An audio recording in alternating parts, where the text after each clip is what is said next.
It is the beautiful game of petanque.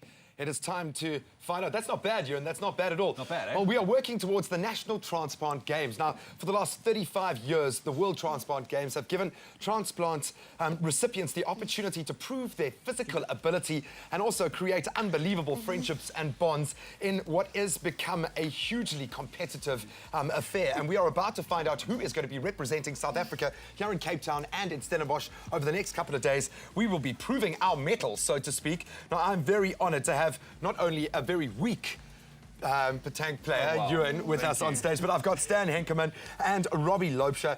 Robbie, you know, stranger to the show. We've heard about your story a lot. Awesome to have you guys here. Henk, thank you so much for joining us. Thank you for putting up with Ewan. I'm going to step out now. It's a tough one. So nice. We'll bring you back. We'll bring you back. Gentlemen, thank you so much for coming through, and all the best of luck over the next couple of days. I have to ask first the obvious question. Obviously, Robbie, from your side, what transplant did you receive, my man? A liver transplant.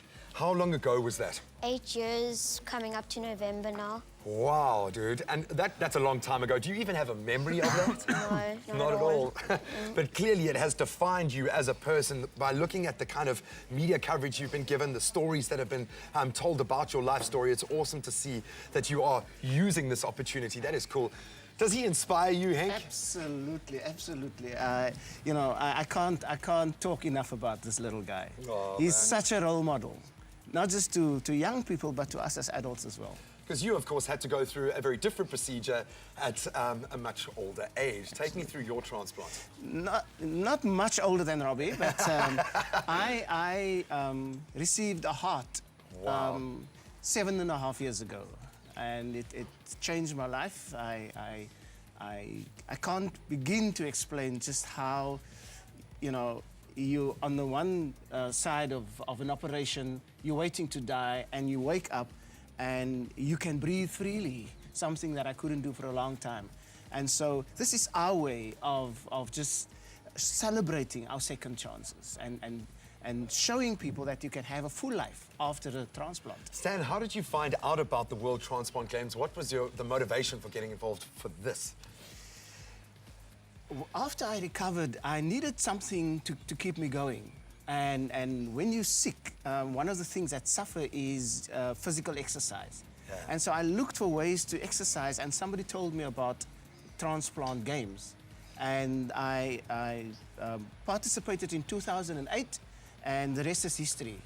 I've been to 3 World Transplant Games, and it has fundamentally changed my outlook on life and my approach to life. Well, I think we can feel that. From the second we met, we can feel that, and we love that on this show. We really do feed off this kind of energy. Robbie, I have to ask, what events do you compete in? Swimming. That's it. Yeah. So I threw you in here. Yeah, I thought you were an old hand at petanque, man. No. Well done. You've actually proven yourself to be better than Ewan already. How competitive is it? How tough is the competition out there? Really tough. You meet other people that have gone through similar experiences to you, so you feel equal to them. That is cool, man. I love that. So obviously, from what I've heard, it is pretty tough out there, but there is also an underpinning of brotherhood, of the opportunity to meet and share stories. What do you think is the most important message to send out now as we kind of build up to what will be a very big South African, but also an international World Transplant Games next year? What is the message that you need to use this opportunity to put out there? The first message is simply that we are here because somebody made a decision at a very difficult time in their lives to become an organ donor, or a family decided to donate the organs of their loved ones. That's the first thing, to encourage people to consider becoming organ donors, because we live full lives. We are an asset to society. The second thing is that what we are trying to show is that you can live a full life, even if you experience setbacks. And there are many people in South Africa who don't have the kind of illnesses that we had to face, and they don't exercise, they don't stay healthy. And so that's the second message, that all of us can live a healthy life, can live a full life.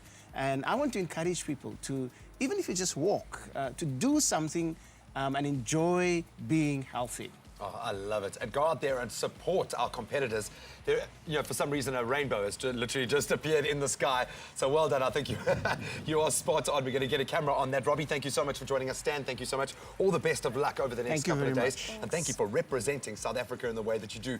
We will have all of the details on how you can join to become an organ donor. I've done it, and it does feel amazing. There are opportunities out there to help shape someone else's life in a way that you could not even imagine. So put yourself out there in a very human, in a very special, very South African way. Well, speaking of a very South African way, we're about to meet four-legged friends who are doing their duty to protect South Africans, not just in an everyday life, but on our beautiful mountain here in Table Mountain. We're going to join now the K9 unit, who I had the pleasure of meeting some time ago. Time to get an update on their incredible training methods. Take a look.